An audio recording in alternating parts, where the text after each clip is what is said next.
Bueno, quiero agradecerle su presencia. Voy a tratar de ser un poco más breve, no lo garantizo. Pero por aquí vamos. La presentación se titula Un problema, un reto y una oportunidad, Puerto Rico y la transición dictadura-democracia en la República Dominicana durante la Guerra Fría, 1961-1965. Y quiero comenzar a leer leyéndoles dos epígrafes. El primero, la reducción de la complejidad política a este esquema binario es sin duda escalofriante, pero inmensamente eficaz para estimular formas renovadas de legitimidad. Roger Bartra, Territorios del Terror y la Otredad. Y el segundo, que es de Michel Foucault, se trataba y dice Foucault, para mí, se trata aún de intentar ver de qué modo en Occidente apareció, y es de lo que estábamos hablando, comentando ahora mismo, ¿no? Apareció un análisis del Estado, de sus instituciones y de sus mecanismos de poder llevado a cabo en términos binarios. Empiezo. Con el asesinato del dictador Rafael Leónidas Trujillo, el 30 de mayo de 1961, terminó de forma violenta en la República Dominicana, terminó una época en la República Dominicana. Luego de 31 años en el poder, el jefe fue ajusticiado. Este acontecimiento se va a imbricar con el devenir histórico de otras islas y de la región del Caribe en general. Este acto, asesinato del dictador dominicano, puede ser pensado como un parteaguas en la historia dominicana y al mismo tiempo funciona como una marca para otras narrativas. El acontecimiento, asesinato de Trujillo, resolvió y abrió un problema de gobierno y de relaciones de poder por su interacción con procesos como la Guerra Fría y la Revolución cubana. Parto de la premisa de que la Guerra Fría se organiza narrativamente desde lógicas binarias que decretan inclusiones y destilan miedos y fobias. Lo interesante es que esos miedos constituyeron las condiciones de posibilidad para que actores políticos coloniales, en este caso actores políticos, cuando me refiero a actores políticos coloniales me refiero a puertorriqueños, ¿no? En este contexto, desarrollaran roles destacados en la articulación de las relaciones internacionales de Estados Unidos en América.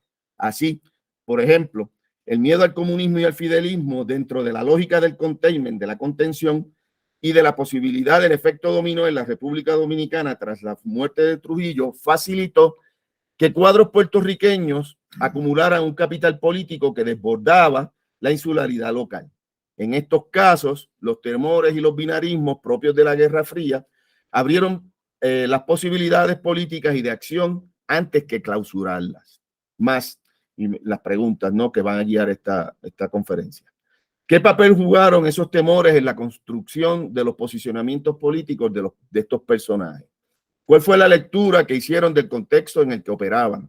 ¿Qué tipo de saber produjeron? ¿Cómo se conciben el tiempo y el espacio en el que vivían y operaban políticamente? ¿Cuáles fueron los temores, sus temores, y qué tipo de soluciones políticas favorecieron? ¿De qué manera sus ideas de población y economía quedaban imbricadas desde las relaciones internacionales con ideas de seguridad y control? Para aventurar posibles contestaciones a estas preguntas, asumo que los personajes políticos que analizaré se ubican en una lógica muy particular en la cual la intervención militar, o sea, el hard power, no parecía ser la opción principal de acción. Más bien la creación de un espacio político de influencia, o más bien se inclinaban por la creación de un espacio político de influencia al que le estuvo implicado una producción de saber particular sobre la República Dominicana y su relación con el devenir de la seguridad en el Caribe. En ese sentido, dentro del universo de la contención, o sea, del containment, la intervención militar sí puede ser una opción. Ahora bien, en este ensayo se apunta hacia una versión de la política del containment donde el mollero militar no necesariamente fue la opción principal. Discutiré un rostro del soft power que recurrió a la metáfora de la vitrina, Puerto Rico como una vitrina, como alternativa para detener cualquier desvarío comunista o dictatorial en la República Dominicana a partir de la muerte del dictador. Luego de 30 años en el poder, la dictadura trujillista inaugura la década del 60 arropada por serias dificultades en el espacio de las relaciones internacionales. Desde mediados de la década anterior, esta dictadura había sido objeto de críticas por los gobiernos democráticos en el Caribe y América Latina. La violencia y la ola represiva constante de esta dictadura evidenciaban la capacidad del Estado trujillista para mantener su hegemonía. Sin embargo, también funcionaban como marcas de debilidad y la posibilidad de que el régimen estaba navegando por las turbulentas aguas de su ocaso. La caída de los regímenes dictatoriales en Colombia, Argentina, Honduras y Venezuela, sumado al caso Galíndez Murphy, y esto es un caso bien interesante. Jesús Galíndez fue un exiliado vasco que vivió y trabajó en la República Dominicana desde 1939 hasta 1946. En ese año se trasladó a Nueva York a terminar sus estudios doctorales en la Universidad de Columbia. Allí fue profesor en esta universidad. Y el 27 de febrero de 1956 presentó una tesis de doctorado que fue un estudio sobre la dictadura de Trujillo. 13 años después, de hecho, el trabajo se titulaba La era de Trujillo, un estudio casuístico sobre dictadura hispanoamericana. Fue publicado en Chile por la Editorial del Pacífico ese mismo año, 1956. 13 días después de defendida la tesis, Galíndez desapareció sin dejar rastro. Tanto la Universidad de Columbia como la Policía de Nueva York, la Fiscalía y el FBI encontraron contradicciones en la evidencia presentada y las campañas de desprestigio que señalaban hacia el dictador dominicano. A la desaparición de Galíndez le siguió la desaparición de todos los testigos del caso, incluyendo al piloto Gerald Lester Murphy, quien trasladó a Galíndez desde Estados Unidos a hasta la República Dominicana. Esto provocó unas investigaciones y pues, a pesar de todas las investigaciones, el caso Galíndez fue archivado en 1957 como un caso resuelto. Este caso fue clave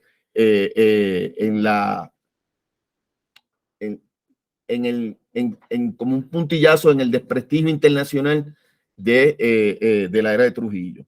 A esto también a este caso, ¿verdad? Del caso Galíndez, se le suma el triunfo de la Revolución Cubana en 1959. Este era el contexto internacional en el cual se encontraba la dictadura al comienzo de la década del 60. El mismo implicaba la proximidad de cambios políticos y sociales en la isla vecina y la necesidad de Estados Unidos de plantearse la disyuntiva de intervenir en el proceso de transformación política de la República Dominicana. Con el asesinato se planteó en la República Dominicana un dilema marcado por el debate entre las fuerzas portadoras de la continuidad del sistema trujillista y aquellas que de una forma u otra pugnaban por reformas o por revolución. El dilema histórico que se describe estuvo marcado por tres opciones fundamentales: la continuidad del régimen trujillista, un proceso de reformas políticas y de rupturas revolucionarias, un proceso de reformas políticas y una ruptura revolucionaria. Fue precisamente ese cuadro de opciones el que marcó una inflexión en la manera en que República Dominicana se había insertado en la Guerra Fría desde 1945 y abrieron las posibilidades para que políticos puertorriqueños vinculados, y eso lo va a explicar el profesor Mercado, vinculados al Partido Popular, al Estado Libre Asociado y agencias federales y algunas agencias federales norteamericanas participaran de manera protagónica en el proceso político de la República Dominicana. Al finalizar, esta parte la titulé Guerra y Deslinde. Al finalizar la Segunda Guerra Mundial en 1945, el mundo asumió una imagen gráfica cambiante, en tanto condicionada por el deslinde ideológico binario constituido por los grandes centros mundiales de influencia, Estados Unidos y la Unión Soviética. En el contexto caribeño, la Guerra Fría se va a expresar no solo como un espacio de influencia e interés norteamericano, sino también como el momento en que comenzaron los procesos de descolonización en la región y los cuestionamientos a las dictaduras, tanto en la esfera política internacional como en la organización de esfuerzos guerrilleros. Además, como en el caso de Puerto Rico, acontecieron transformaciones políticas, económicas y sociales que no contemplaron la fuerza revolucionaria como motor de cambio. Se trataba de un espacio, el Caribe, en el cual se libraban confrontaciones con relación a las formas de implantar los modelos de modernidad política y económica deseados. El imaginario político resultante va a facilitar el establecimiento de un vocabulario asignado por nociones de guerra, ideas de desarrollo económico, reformas sociales, y por una memoria en la cual se han librado grandes batallas y al mismo tiempo se continúan librando debates decisivos, como lo que apuntó el doctor Alemán. En términos de organización y acción política, después de la Segunda Guerra Mundial, se constituyó en América lo que Charles Ameringe ha llamado la izquierda democrática. Democrática, en tanto fiel creyente del gobierno representativo electo libremente y garante de los derechos humanos, y de izquierda en la medida en que creía en las posibilidades de transformaciones sociales y económicas que implicaran una mejor distribución de la riqueza y, por lo tanto, mejores condiciones y expectativas de vida y desarrollo. Quiero hacer puntualizar algo aquí. Resemantizar el concepto izquierda significaba facilitar la construcción de una idea de radicalidad política y entereza ético-moral ante la pobreza y las injusticias sociales propias del modelo del que forman parte, pero sin necesidad de una ruptura radical con el mismo. El PPD, o sea, el Partido Popular Democrático, el que empujó el Estado Libre Asociado de Puerto Rico, o sea, y desarrolló el Estado Libre Asociado en Puerto Rico, y sus líderes establecieron fuertes vínculos con esta corriente ideológica y con los líderes y partidos políticos en el Caribe, en América Latina, que la representaban. Para Juan Bosch, intelectual dominicano y futuro presidente de aquel país, de la República Dominicana, las ideas y aspiración superior de estos partidos, o sea, de los vinculados a la izquierda democrática, era llevar a las masas populares al disfrute del bienestar y a la posesión plena de la dignidad humana, darles seguridad social y cultura, sensibilizarles, decía, para todo lo bueno y lo bello y lo elevado. Y concluye que no se logra lo anterior sin librar y ganar la guerra contra lo que llama el amponismo exaltado de las tiranías. La justicia social y la libertad devienen en norte y fundamento de la acción política. Las tiranías, las dictaduras, son uno de los enemigos fundamentales a quienes hay que enfrentar. A partir, en este contexto, bueno, voy a decirlo de otra forma. A partir del escándalo Galíndez-Murphy, Muñoz Marín, a la sazón gobernador de Puerto Rico, del Estado Libre Asociado de Puerto Rico, primer gobernador electo, exacto, primer gobernador puertorriqueño, no, y primer gobernador electo, sin duda, no puertorriqueño, exacto, electo por los puertorriqueños. Previamente todos los gobernadores eran designados por el gobierno norteamericano. A partir del escándalo del caso Galíndez-Murphy, que les comenté ahorita, Muñoz Marín arreció sus ataques políticos contra Rafael Leónidas Trujillo, y puntualizaba que el apoyo que había disfrutado Trujillo bajo la política del buen vecino había sido un error, una política errónea norteamericana y de apoyo a las dictaduras como aliados políticos tradicionales. De esta forma, el enemigo estaba identificado, comentaba Muñoz. Se trataba de un gobierno infamante que el pueblo dominicano ha sufrido por tantos años. El gobernador de Puerto Rico definió su postura frente a la tiranía dominicana como un gobierno ante el cual hay que mantener a raya, y cito, y no extendérseles cortesías ni honores más especiales más allá del mínimo que exigen las relaciones diplomáticas. La relación entre dictaduras, injusticia social y explotación constituye un frente de guerra clave en este periodo. De manera que enfrentar al dictador dominicano era a su vez defender los valores propios de la justicia social y la democracia que Muñoz que representaba, ¿no? Y por extensión Puerto Rico, en la medida en que el éxito del programa político y económico del Partido Popular Democrático que él presidía y había fundado, mostraba la posibilidad de unas transformaciones sin recurrir a la violencia revolucionaria. La seguridad de lo propio fue definida como amenazada, pero al mismo tiempo sirvió de plataforma discursiva y evidencia material para construir una voz política en el contexto de la Guerra Fría.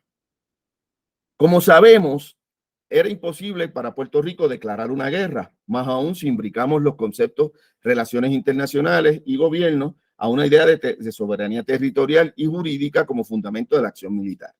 No obstante, si el problema de seguridad se define a partir de un problema de gobierno en tanto relación de la población con las cosas del territorio, un problema económico-social, entonces las escalas espacio-territoriales relacionadas a la soberanía no necesariamente constituyen un obstáculo para el ejercicio del poder y el gobierno. De hecho, como veremos, las guerras se desarrollan en distintos escenarios y las batallas y los enfrentamientos no se libran únicamente con armamentos, tecnología militar y tropas.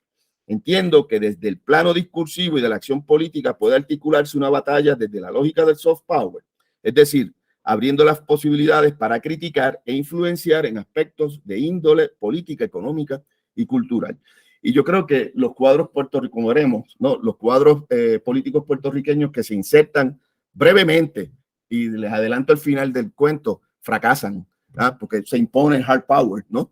Eventualmente se instalan en esa lógica del soft power, porque les provee la plataforma y la posibilidad de intervenir en el devenir político del vecino, ¿no? de la República Dominicana, insertarse como actores preponderantes o actores medio alto, iba a decir intermedio, de las relaciones internacionales norteamericanas del contexto, y a su vez le servía como estrategia de legitimación del proyecto puertorriqueño de desarrollo político-económico y del proyecto de relaciones de Puerto Rico con Estados Unidos. O sea, que hay esas tres vías para ponerlo, o esos tres intereses de parte de este grupo de políticos. El interés norteamericano por la dictadura de Trujillo fue en aumento durante la década de los 50. Por ahí hay una foto, ese es Muñoz y Nixon, por ahí hay una de Nixon y Trujillo. Y la puse a propósito. El interés norteamericano, sigo por aquí. Para comienzos de la década del 60, el dictador había pasado de ser un socio a un posible problema, particularmente cuando ya habían ocurrido las intentonas guerrilleras organizadas por un sector del exilio dominicano desde el territorio cubano. Los deslindes de la guerra establecidos por las voces puertorriqueñas que estudiábamos comenzaron a dibujarse a partir de sus lecturas, de su lectura de los efectos de las dictaduras y su relación con la creación de las condiciones de posibilidad para que surgieran respuestas no deseadas a las mismas, como por ejemplo el comunismo. Los ataques se concentraron en establecer los peligros que significaba apoyar regímenes dictatoriales. Sin embargo, la identificación de los peligros también significó el ejercicio de una lectura crítica de los mismos y el reconocimiento de qué era lo que se debía hacer para neutralizar las posibles amenazas. Una sección, un problema, un reto y una oportunidad. En medio de la radicalización del régimen cubano, el gobierno del presidente Kennedy fue cauteloso al momento de apoyar políticamente algún grupo opositor a Trujillo, hasta que no se tuviera clara la orientación política de los posibles sucesores. Bernardo Vega ha planteado que el interés primordial de los Estados Unidos era evitar que elementos castrocomunistas u otros elementos no amistosos tomen el control y asegurarse que Trujillo sea sustituido por un gobierno amigable y democrático. En el informe que cita Bernardo Vega está fechado el 15 de mayo de 1961. A finales de ese mismo mes, el dictador dominicano, como ya saben, fue emboscado y ajusticiado por antiguos partidarios del régimen. ¿Cómo entender el asesinato de Trujillo y su relación con la constitución del mismo en un acontecimiento clave para los cuadros políticos del Partido Popular Democrático? La muerte del dictador abrió la posibilidad para que estos políticos asumieran más responsabilidad en el proceso de transición dictadura, democracia en la República Dominicana, que venían definiendo desde hacía varios años. De manera que el escenario de la Guerra Fría en el Caribe, el triunfo de la Revolución Cubana y finalmente la salida política de Trujillo del panorama de la región constituyó el medio a través del cual se articularon las relaciones de poder y los flujos de información y saber para intentar prevenir y que se replicara el modelo cubano o el modelo dictatorial antidemocrático. En ese sentido, por ejemplo, aquí voy, un brinquito. A 16 días del asesinato del dictador, el 15 de junio de 1961, Jaime Benítez, rector de la Universidad de Puerto Rico, le envía a Muñoz Marín un borrador sobre la situación sobre la República Dominicana. Esto lo quiero poner, lo planteo como ejemplo de la necesidad de producir saber sobre el otro, ¿no? El documento fue producido a petición, interesante, de Abe Fortas. Abe Fortas fue amigo y asesor de Lyndon B. Johnson, quien en 1965 lo nominó, para ser juez asociado de la Corte Suprema de Estados Unidos. Fortas, a su vez, era muy amigo de Muñoz Marín y muy vinculado. Claro. En el borrador del entonces rector de la Universidad de Puerto Rico se hace una composición de sitios y se establecen los peligros y las responsabilidades ante los mismos. Para Jaime Benítez, la situación en la vecina isla era frágil y las alternativas que él veía dibujarse en el horizonte inmediato eran peligrosas, no solo para los dominicanos, sino para el hemisferio. Afirma Jaime Benítez que, y cito, si se deja al país a su suerte y si el miedo obliga a las naciones del hemisferio que más pueden y deben hacer a no hacer nada mientras se cometen enormes atropellos públicos, la situación solamente puede empeorar. La primera el primer empeoramiento sería la consolidación y la repetición del modelo dictatorial por medio de la figura del hijo del dictador que asume el poder, Ramfis Trujillo, o cualquier otro personaje. La segunda alternativa sería el surgimiento de una, dice Jaime Benítez, sería el surgimiento de una dictadura tipo Castro, tipo la castrista o la Castro comunista. ¿Cómo es posible apreciar el argumento inicial de Jaime Benítez en la cita? Es uno moral. Hay que intervenir, ¿no? Para Benítez, el miedo no debe ser un impedimento para evadir la responsabilidad de intervenir. No hacerlo implicaba asumir que con solo la muerte del dictador se resolvería la falta de democracia y sus peligros para la región.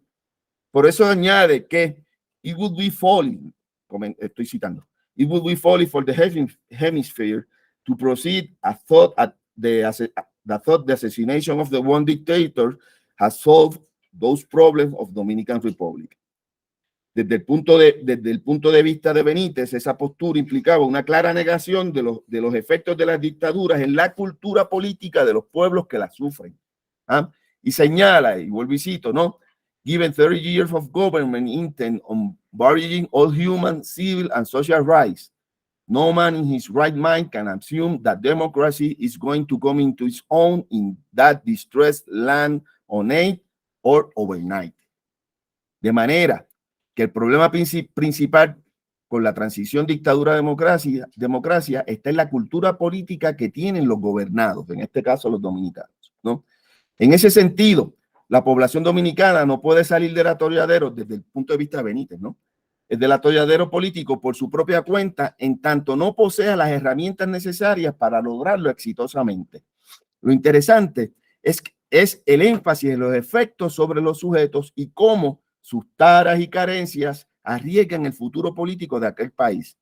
Arthur Schlesinger comparte este argumento al afirmar que the problem was whether a country where potential political leadership has been suppressed, murdered or exiled for more than a generation could easily acquire the instinct and skills of self-government.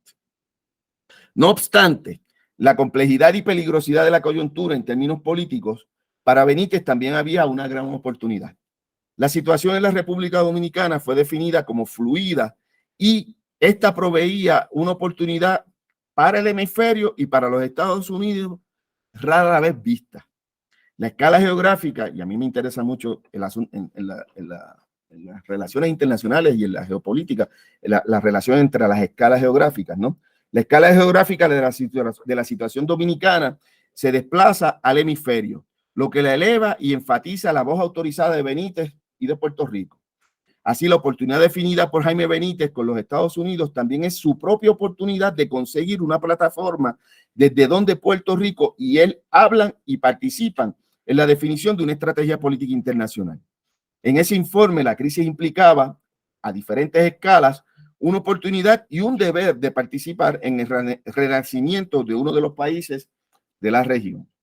Para Jaime Benítez, Estados Unidos debía ser cuidadoso en no asumir el papel de interventor único. Sin menoscabar su liderazgo, la intervención debía ser articulada por una fuerza colectiva y hemisférica que encaminara un plan de desarrollo democrático.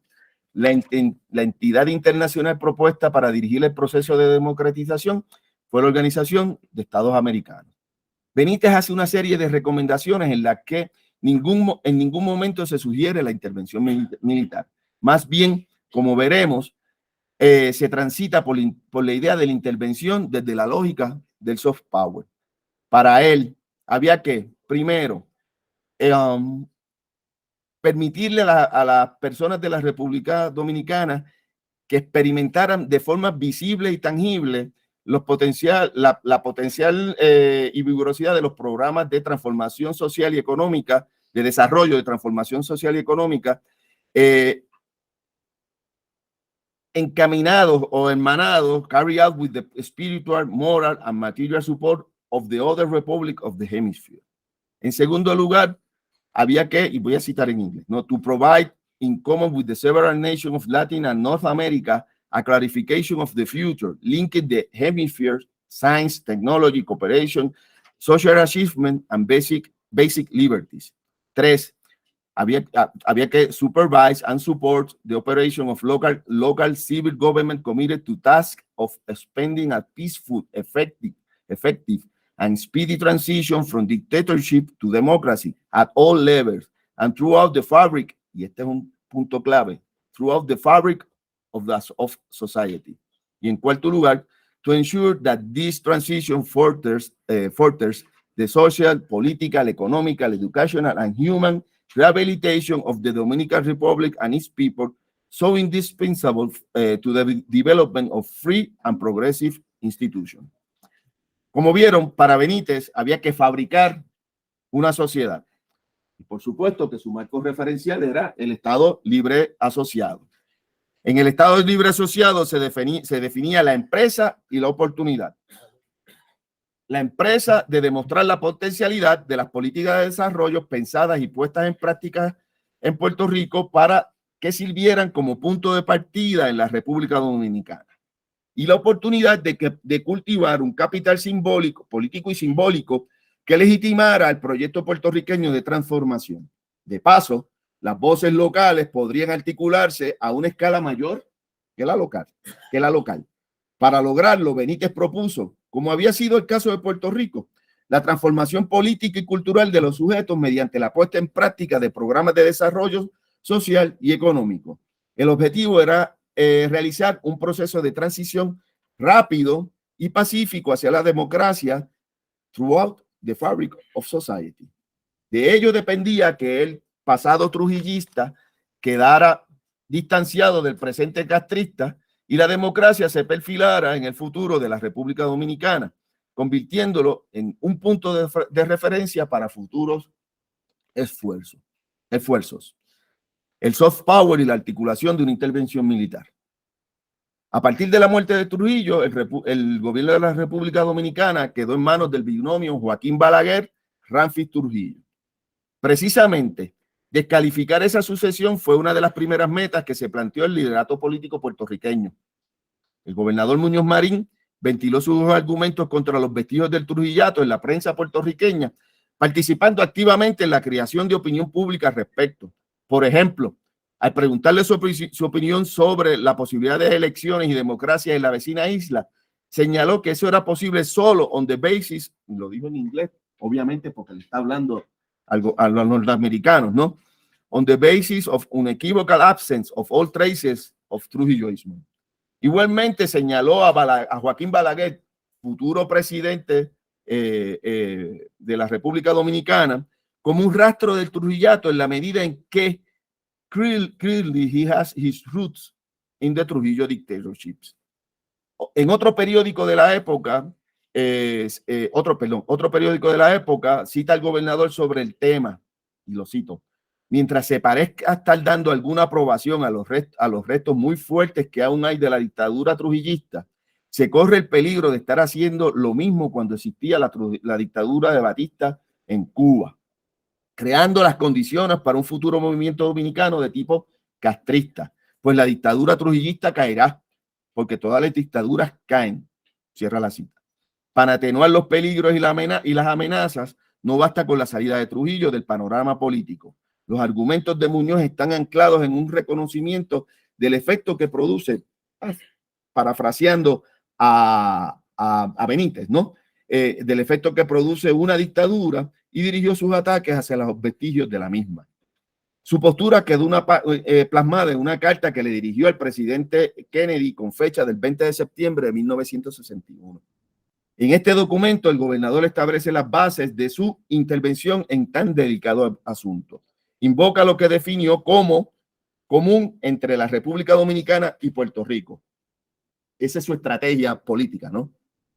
La vecindad geográfica, cultural y racial como aspectos legitimantes de su pronunciamiento, del pronunciamiento del gobernador. Aunque en primera instancia se trata de dos historias que se bifurcaron políticamente, el vínculo cultural y geográfico, le dice a Kennedy, place de Puerto Rico government, y aquí es sin tapujos, ¿sabes? Quiero que me señales como el que debe dirigir este proceso, ¿no? The place of place the Puerto Rico government in a special position of knowledge ability regarding trends in Santo Domingo. Es interesante la afirmación de la cercanía cultural y racial, pero el distanciamiento político es también una forma de autorizar su voz. Para Muñoz, su saber no solo respondía a la cercanía en aspectos culturales y raciales, sino a los contactos que él había mantenido con la disidencia trujillista. De esta forma, Muñoz Marín se construye y se proyecta ante el presidente con un capital cultural y político que lo proponen como el hombre autorizado para aconsejar con relación al devenir de la vecina isla. Al igual que Jaime Benítez, Muñoz Marín en su análisis vinculó el destino de Santo Domingo con la suerte de la democracia en América Latina. Se debatía entre las siguientes opciones: la continuidad de la dictadura militar, un gobierno como el de la Cuba revolucionaria y un gobierno democrático. El problema es que desde su punto de vista, la continuidad de la dictadura llevaría sin remedio a la revolución tipo castrista. El mejor ejemplo, y aquí critica fuertemente a los Estados Unidos, era haber apoyado la dictadura de Batista. Ese apoyo, acota, is responsible for much of the acceptance of Castro anti-US demagogy today. Muñoz Marín se reafirma en que respaldar a Balaguer significaba un apoyo al trujillato, ya que a pesar de que no es una mala persona, dice, su vínculo con el trujillato es obvio y ello serviría de base para aquellos grupos radicales que cuestionaban las intenciones de Estados Unidos. Exacto. Finalmente, Muñoz Marín sugiere 4 puntos que definen el curso de acción que deben impulsar los Estados Unidos. 1. No debe haber elecciones hasta que los Trujillos, la familia, estén fuera de la escena política.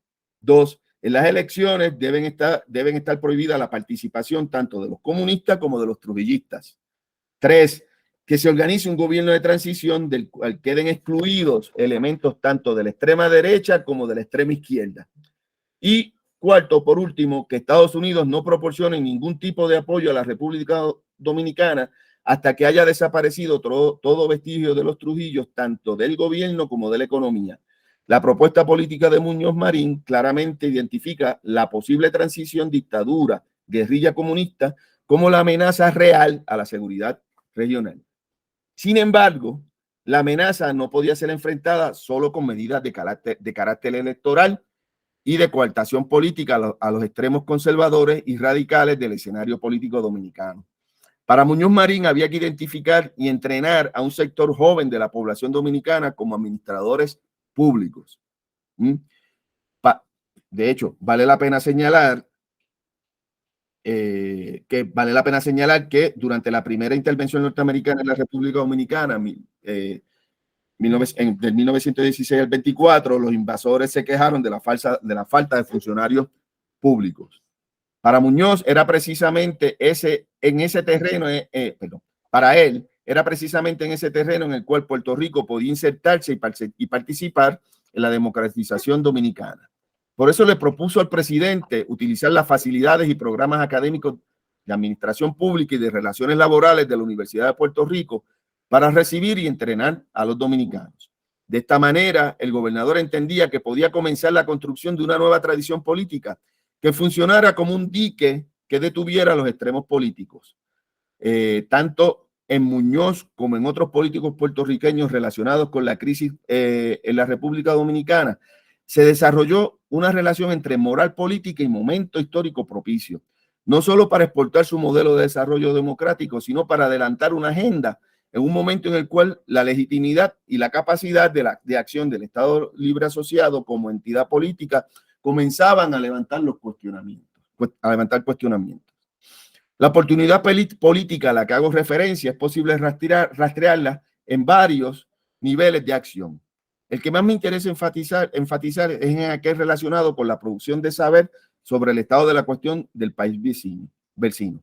Por principio de cuentas, se advierte la existencia de una red.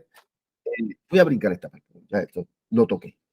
Bueno, lo resumo. Había un publicista puertorriqueño, Samuel Vadillo, que hacía trabajo en ambas islas, ¿no? Como publicista, y redacta un informe largo sobre el estado de la cuestión, haciendo un balance y sugiriendo acciones, ¿no? Se lo envía a Muñoz Marín y Muñoz lo utiliza para a su vez comunicarlo hacia los Estados Unidos. Pues por aquí.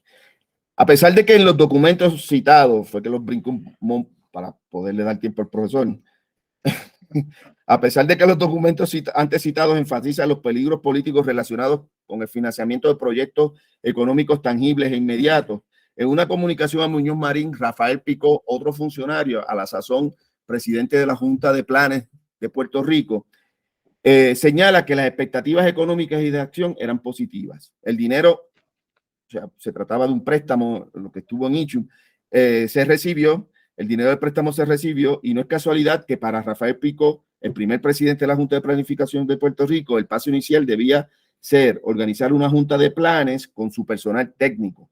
2 asesores desde Puerto Rico participaron en este proceso, Vernon Esteves y Jorge Freida, ambos del Banco de Fomento de Puerto Rico.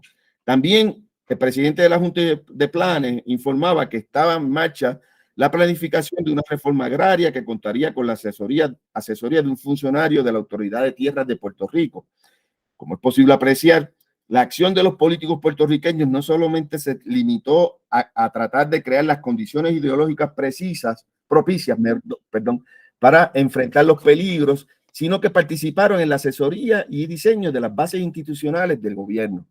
De manera que el soft power plantea una doble coordenada de acción, la del discurso político que va perfilando esferas de poder y desde donde se ponen en práctica estrategias de persuasión y presión, y al mismo tiempo se creen los espacios de acción donde se ensayarán e implementarán los proyectos que pretenden materializar los argumentos de la persuasión política. En ese sentido, la ejecución de las relaciones internacionales desde la lógica del soft power parece depender, al menos en este caso, de la existencia de una combinación de los sujetos políticos que trabajen en la creación de las condiciones de posibilidad de lo que se desea, junto con aquellos que salen al fil a ejecutar los planes. La mirada ordenadora de Rafael Picó se expresa nuevamente en un informe que le dirigió a Teodoro Moscoso el 18 de abril de 1962. Teodoro Moscoso fue un puertorriqueño que fue nombrado y fue nombrado por la administración Kennedy como director de la Alianza para el Progreso para América Latina.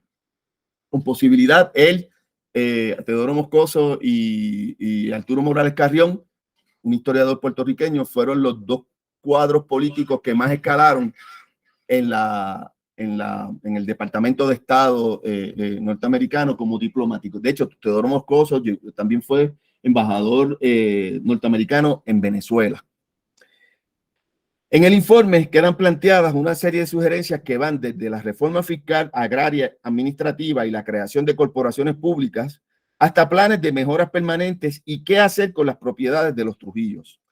El informe marca el inicio de un proyecto de país estructurado a partir de una relación entre la población en general, los sujetos administradores y el territorio, siguiendo los paradigmas del desarrollismo reformista.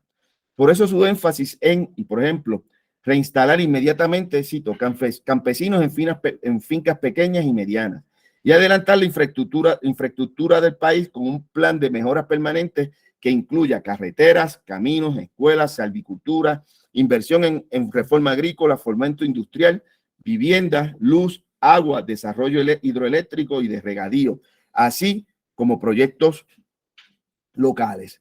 Para este geógrafo y planificador, producir efectos en la población era parte fundamental del acto de gobernar. Por eso estaba convencido de que la población debía, cito, ver para creer. Y en el mismo documento señala que el plan general debe incluir la idea de un proyecto sencillo en cada comunidad urbana, suburbana y villa o zona rural.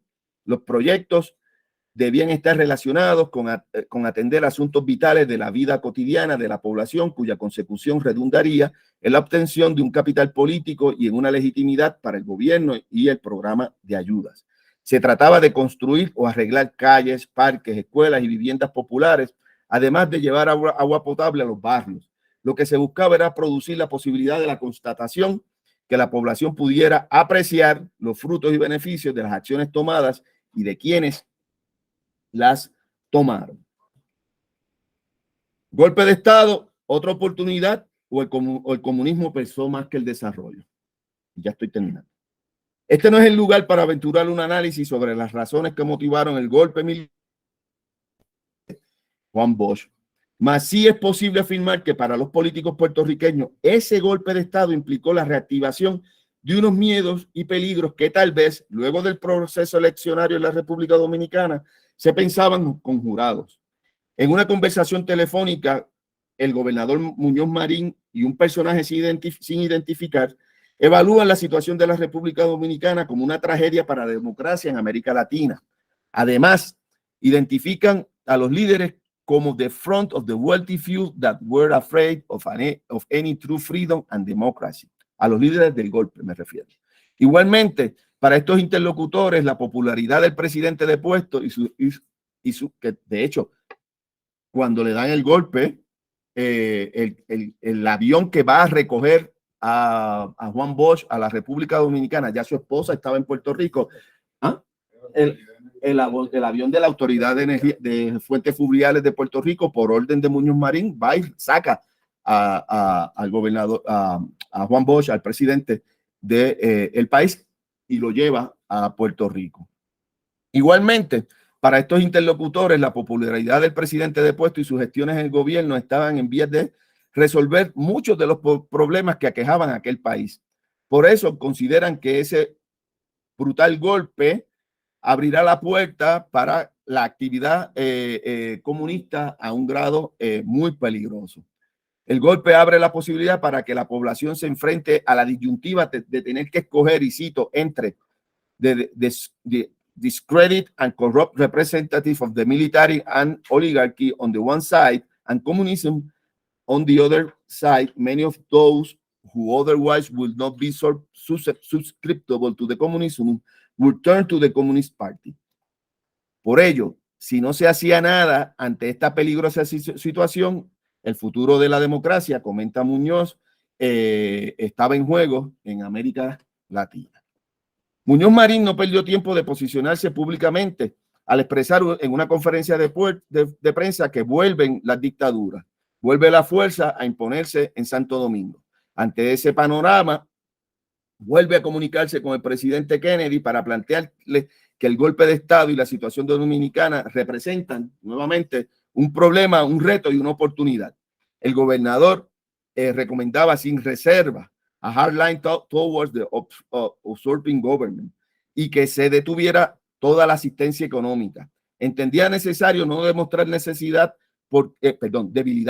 porque ello significaba una política ambivalente con relación a los gobiernos democráticos en América, y esa postura podía desatar una reacción en cadena de golpes militares.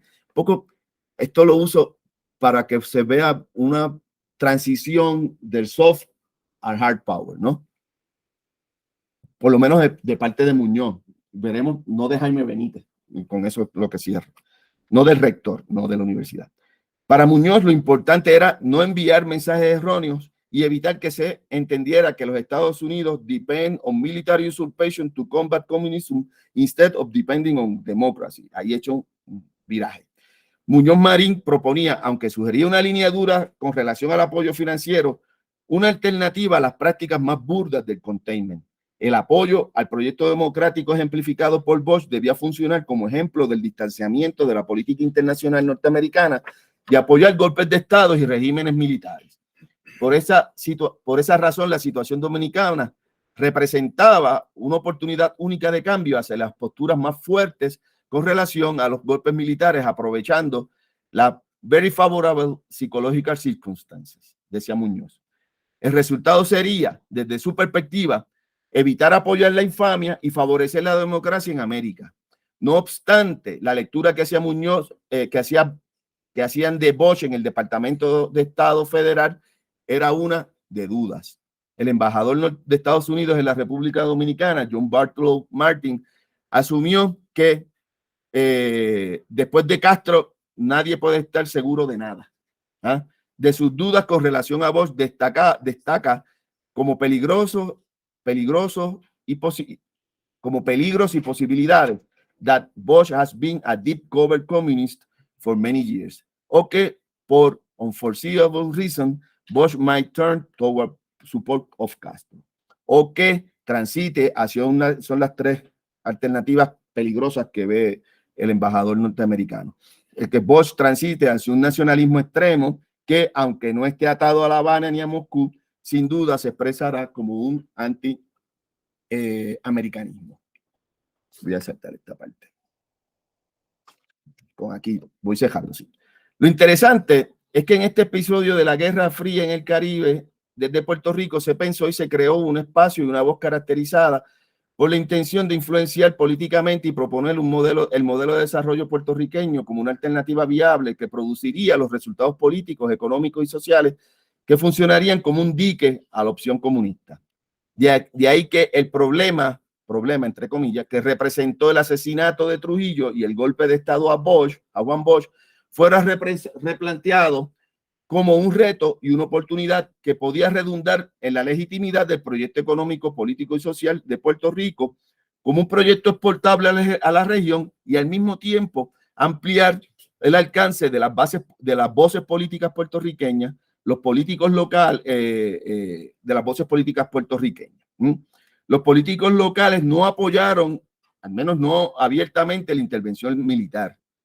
Los políticos puertorriqueños, ahí cometí un error. Los políticos puertorriqueños no apoyaron la intervención militar, convencidos de que no adelantaba el proceso democrático en la República Dominicana y que también limitaba sus espacios de influencia en la política exterior de Estados Unidos. No es casualidad que con Lyndon B. Johnson en la presidencia y los Marines ya en la República Dominicana, Jaime Benítez volviera a señalarle a Abe Fortas, asesor del presidente Lyndon B. Johnson, que la acción militar en la República Dominicana, y cito, era un trágico error en el que incurría Casablanca y le añade en un fuerte tono crítico, que el peligro para América Latina no era el comunismo, sino el antiamericanismo que nacía de las equivocaciones de Washington. Con esa advertencia, Chejo, ahora quiero terminar con un epílogo. A mí me gusta mucho un autor de la diáspora dominicana que se llama Junot Díaz, vive en Estados Unidos, de hecho ganó un premio Pulitzer y escribió una novela maravillosa que se titula La maravillosa y breve vida de Oscar Wilde. Quiero cerrar haciendo referencia a este escritor. El escritor dominicano Junot Díaz dice que Santo Domingo es la cuna del Fucú y el Fucú es la mala suerte. Y que, cito, nadie sabe si Trujillo era subordinado o amo del FUCU. Pero que el acuerdo entre ellos era evidente. Eran amigos, dice, hasta el punto de que cualquiera que conspirara contra el jefe terminaba sufriendo uno de los FUCUs más poderosos y terribles. El narrador de esta novela hace un pequeño listado de las víctimas del FUCU por haber atentado contra Trujillo, el asesinato de los Kennedy y el de los que conspiraron y lo mataron, siguiendo con Lyndon B. Johnson y la derrota de la guerra de Vietnam. ¿Será posible, me pregunto yo, que el FUCU de Trujillo tuviera que ver con la crisis institucional del PPD que le costó las elecciones en 1968 y con las huelgas universitarias y las bofetadas que tuvo que enfrentar Jaime Benítez en la universidad en un acto de graduación?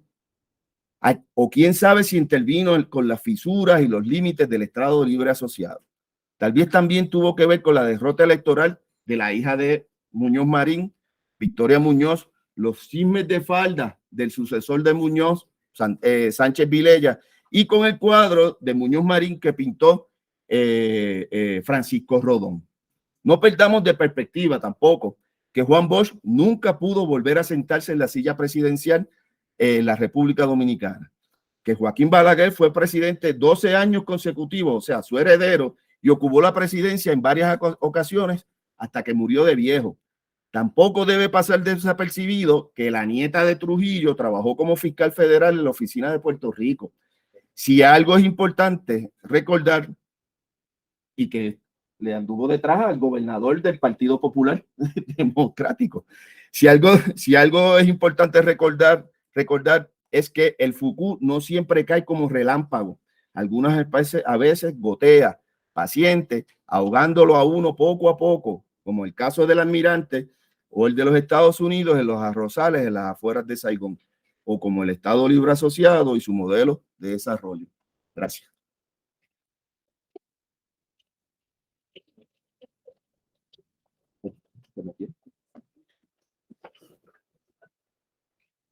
¿Hay alguna pregunta o comentario?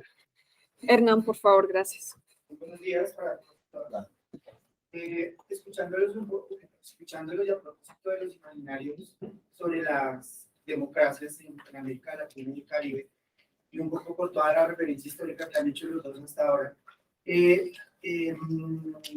un poco todo este recorrido me lleva a la siguiente reflexión. Uno, que evidentemente, sobre todo en el siglo XX, se dieron procesos revolucionarios que hicieron que particularmente la sociedad civil de alguna manera elevara su voz o levantara su voz, y que eso incidiera en una lógica de procesos democráticos.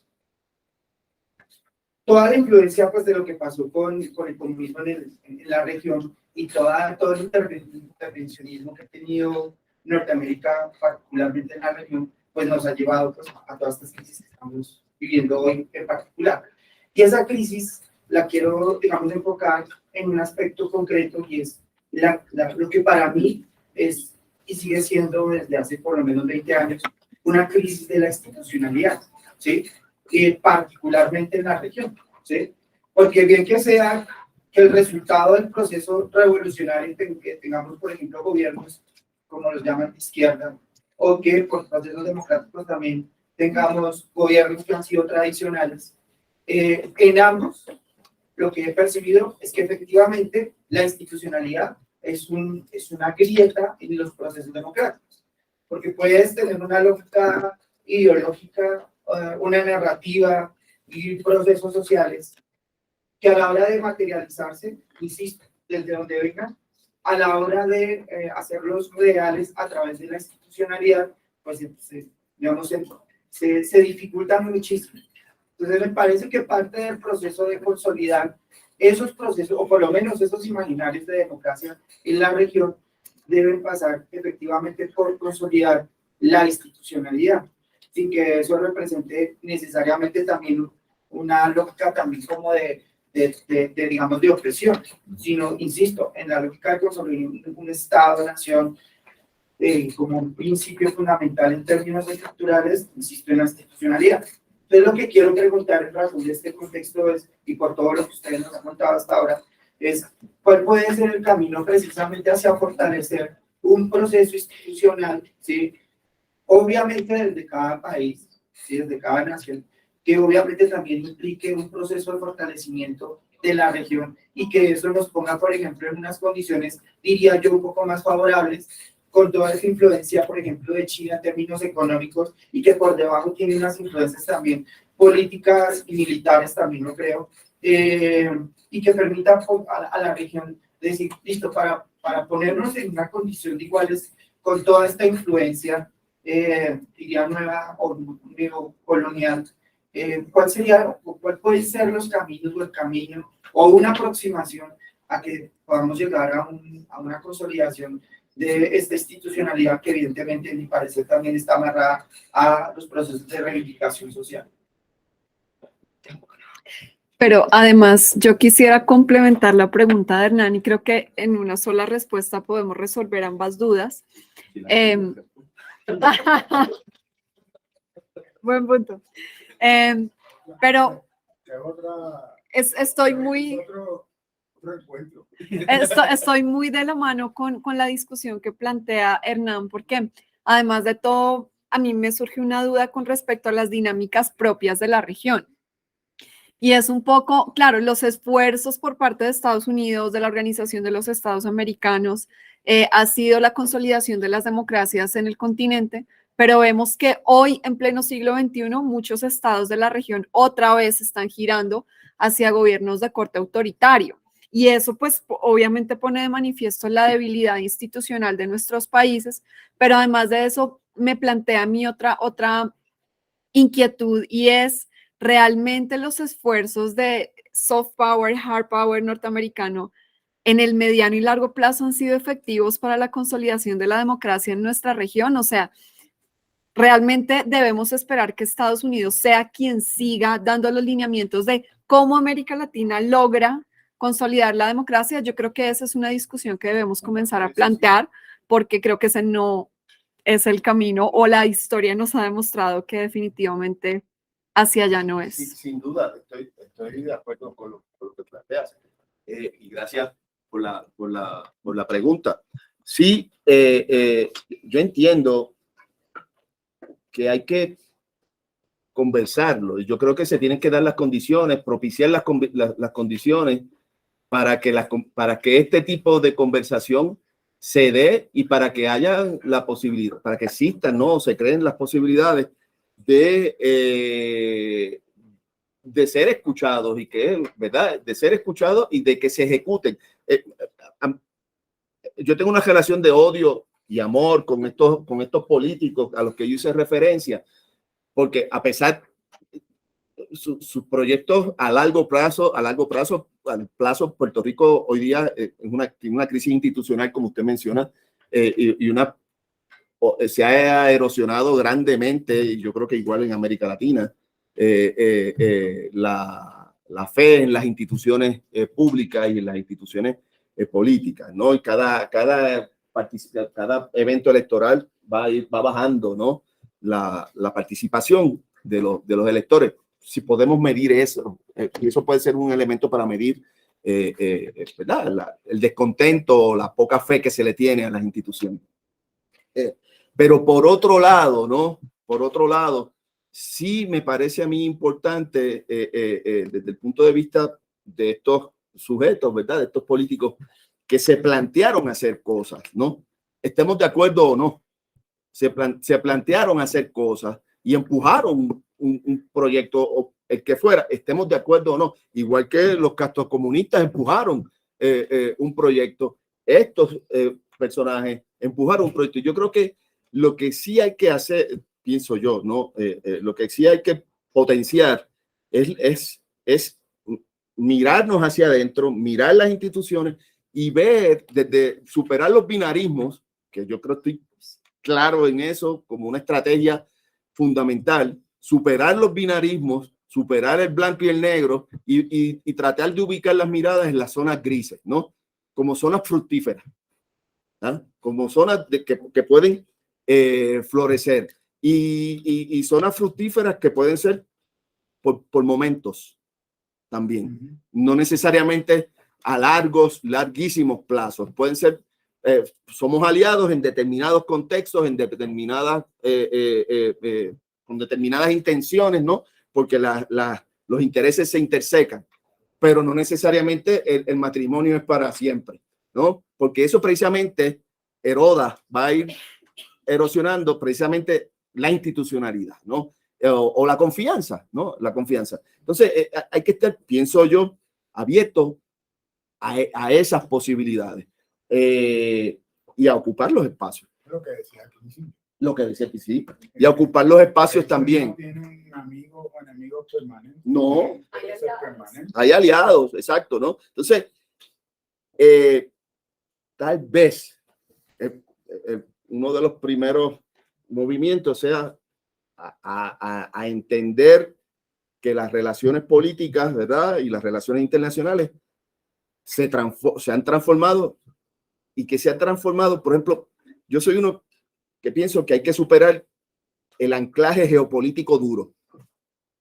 Yo creo que la cosa debe ser mucho más fluida, pero muchísimo más fluida. De que da trabajo, de que hay manchas que no salen, ¿verdad?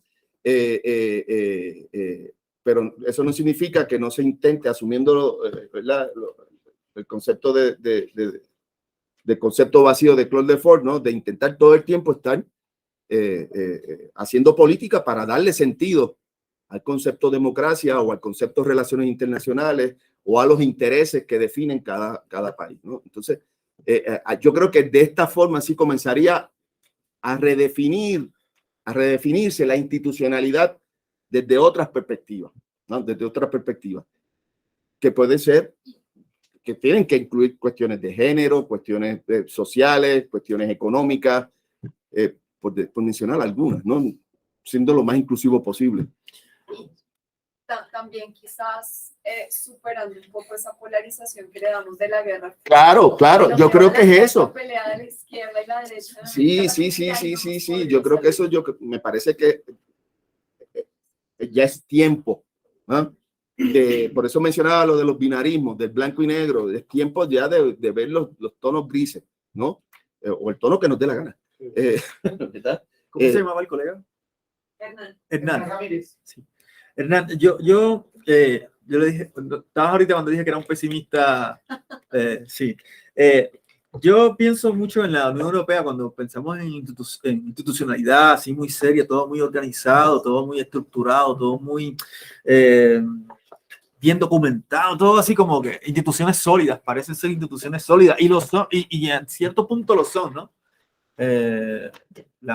¿Verdad? Lo que ha construido desde que se firman los pactos hasta ahora en la Unión, en Europa, pues un proyecto institucional casi modelo, referente para América Latina u otras uniones. Sin embargo, ahora mismo la guerra la guerra que se vive en Ucrania, yo creo que demuestra la fragilidad de esa institucionalidad, claro, particularmente por la subordinación, y por eso empiezo así un poco mi trabajo. Está subordinada la Unión Europea como proyecto institucional a la OTAN y a Estados Unidos, ¿no? No puede desarrollar una política propia con respecto a Rusia o con respecto a sus vecinos del este, que si en el caso de la Unión Europea, que es un proyecto consolidado y sólido, se mantiene subordinado vergonzosamente a los intereses de Estados Unidos, por ejemplo, de la OTAN, y vergonzosamente porque parecería que tiene más fuerza de debatir, pero no lo hace.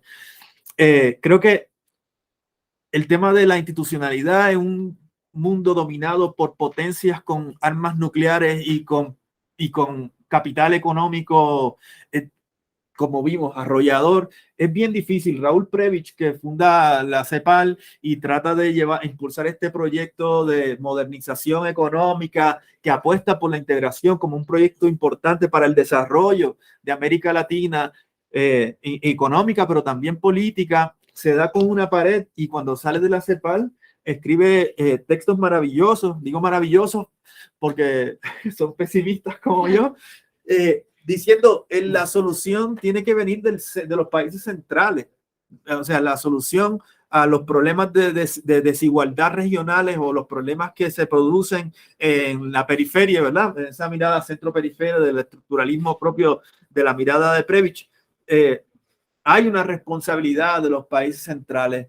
Yo creo que la falta de vocación, para citar a un autor haitiano de principios del siglo XX, la falta de vocación de esos países centrales, que son los que dominan los espacios económicos, industriales, tecnológicos y militares, es la que hace difícil que se consoliden instituciones en otras latitudes. Pero no es la falta de vocación solamente de los países que tú identificas como centrales, es la falta de vocación. No, y bueno, De las élites. Claro. Decíamos ayer cuando veníamos con... no toda la responsabilidad de los países centrales. No es toda, pero hay una cosa que aquí quizás estoy patelando, ¿no? No sé. No, hay una cosa que me parece bien interesante en Latinoamérica y voy a, citando autores muy viejos, quizás me van a decir viejuno, pero hay los desarrollistas, ¿no? Eso me toca a mí. Hay las élites latinoamericanas, particularmente tan dependientes de los centros capitalistas o de los centros de poder metropolitanos, hacen que no se puedan dar pasos adelante en esa dirección. Entonces, por eso digo, son vocaciones. Se le dice dependiente, se le puede decir socio. Por eso, socio, dependiente. O sea, no es socio, es esa es la dependiente. frase que usaba en ese momento. Lo que te digo es, esas élites que son locales y que también, o sea, y lo vamos a ver ahora con el caso de Puerto Rico, me parece muy maravillosa la presentación que tú haces, porque ¿qué tenemos? Una élite cultural, intelectual puertorriqueña jugando a la diplomacia internacional en un país que no tiene relaciones internacionales. Porque no tiene soberanía. No tiene soberanía ni nada, ¿no? Y que claudica frente al hard power y es incapaz de que no puede hacer otra cosa. Por eso, bueno, entonces, en el caso latinoamericano, inclusive, aún con la voluntad, yo creo, ¿verdad?